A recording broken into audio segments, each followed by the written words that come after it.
السلام علیکم ناظرین، میں حکیم عبدالماجد فاضل طب و جراحت اپنے چینل ہر پل صحت کی طرف سے آپ کی خدمت میں حاضر ہوں۔ ناظرین، آج اس ویڈیو میں آپ کو ثبات کے متعلق اسباب، علامات اور علاج کے بارے میں بتاؤں گا۔ ثبات کا عام لفظ میں نیند کی زیادتی کو کہتے ہیں۔ اس کے علاوہ اس کو غفلت کی نیند بھی کہا جاتا ہے۔ جب نیند اپنی مقررہ مقدار سے تجاوز کر جائے تو کہا جاتا ہے کہ مریض ثبات کے مرض میں شکار ہے۔ انسان کو 24 گھنٹوں میں 6 سے 7 گھنٹے ضرور سونا چاہیے۔ اگر نیند کی مقدار اپنی طبیعی مقدار سے بڑھ کر 10 گھنٹوں تک یا اس سے زیادہ ہو جائے تو یہ ایک مرض تصور کیا جاتا ہے۔ جب یہ مرض لاحق ہوتا ہے تو مریض چاہے جتنا بھی سوئے اس پر غنودگی طاری رہتی ہے اور کسی صورت اٹھنے کو جی نہیں چاہتا۔ نیند میں ہر وقت مدہوش پڑا رہتا ہے اور بعض اوقات نیند کا غلبہ اتنا زیادہ ہوتا ہے کہ مریض بے حس و حرکت ہو جاتا ہے۔ اس مرض میں اور غشی کے مرض میں تھوڑا سا فرق ہے۔ غشی کا مریض بغیر کسی تدبیر اور علاج کے جاگنے پر بات نہیں کر سکتا، اور ثبات کا مریض بات کر لیتا ہے اور بات کا جواب بھی دے لیتا ہے۔ ناظرین، اگر آپ میرے چینل پر نئے ہیں اور ابھی تک آپ نے میرے چینل کو سبسکرائب نہیں کیا تو آپ میرے چینل کو سبسکرائب کر دیں اور بیل کا آئیکن دبا دیں۔ بہت شکریہ۔ ناظرین، جب کسی وجہ سے، خاص طور پر سردی لگ جانے کی وجہ سے یا سرد چیزوں کے زیادہ استعمال کرنے سے یا دائمی نزلہ اور زکام کی وجہ سے دماغ میں بلغمی رطوبات کثرت سے جمع ہو جاتی ہیں تو اس قسم کے مرض کو پیدا کرنے کا باعث بنتی ہیں۔ اس کے علاوہ کثرت مباشرت اور زیادہ محنت کرنے سے کمزوری اور تھکاوٹ سے یا کسی بیماری میں لمبا عرصہ مبتلا رہنے سے کمزوری واقع ہو جاتی ہے تو اس وقت بھی اس مرض میں آدمی مبتلا ہو جاتا ہے۔ یا بعض اوقات جسم کے کسی حصے سے زیادہ خون نکل جاتا ہے جس کی وجہ سے کمزوری بڑھ جاتی ہے اور اس مرض کا باعث بنتی ہے۔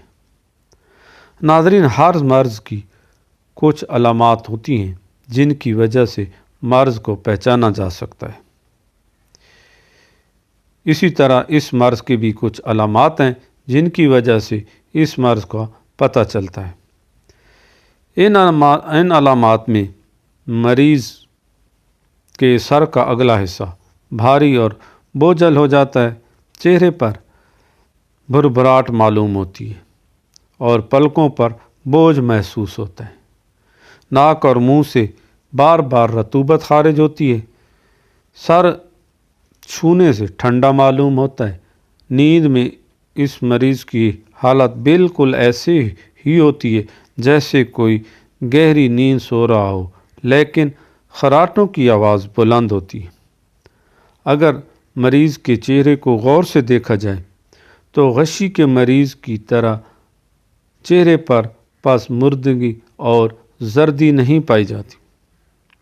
کسی کام کو کرنے کو جی نہیں کرتا۔ مریض کا دھیان ہر وقت سونے کی طرف ہوتا ہے۔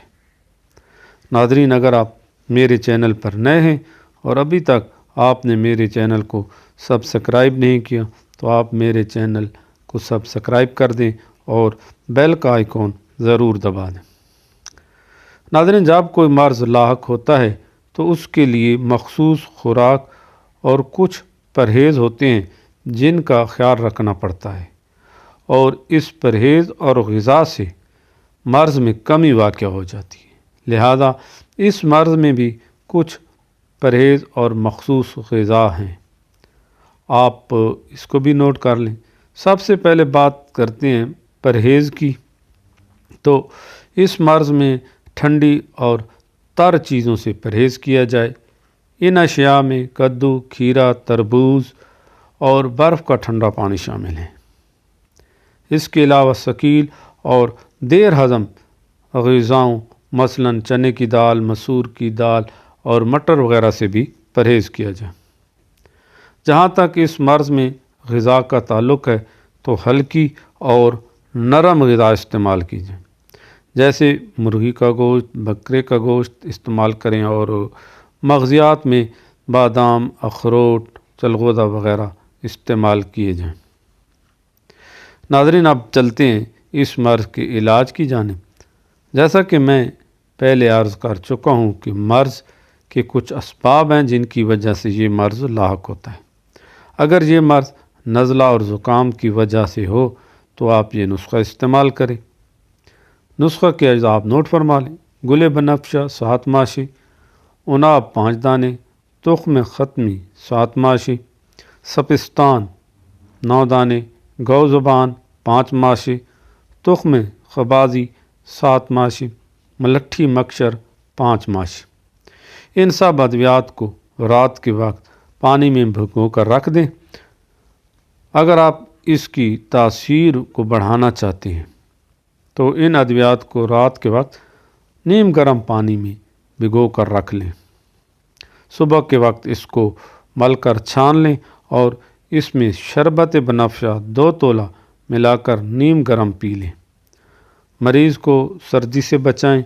سر پر مالش کرنے کے لیے فلفل سیاہ 1 ماشا، جند بدستر 1 ماشا، فرفیون 1 ماشا، ان سب کو باریک پیس لیں اور 6 ماشا روغن کست شیری اور روغن بلسان 6 ماشا ملا کر سر پر مالش کریں۔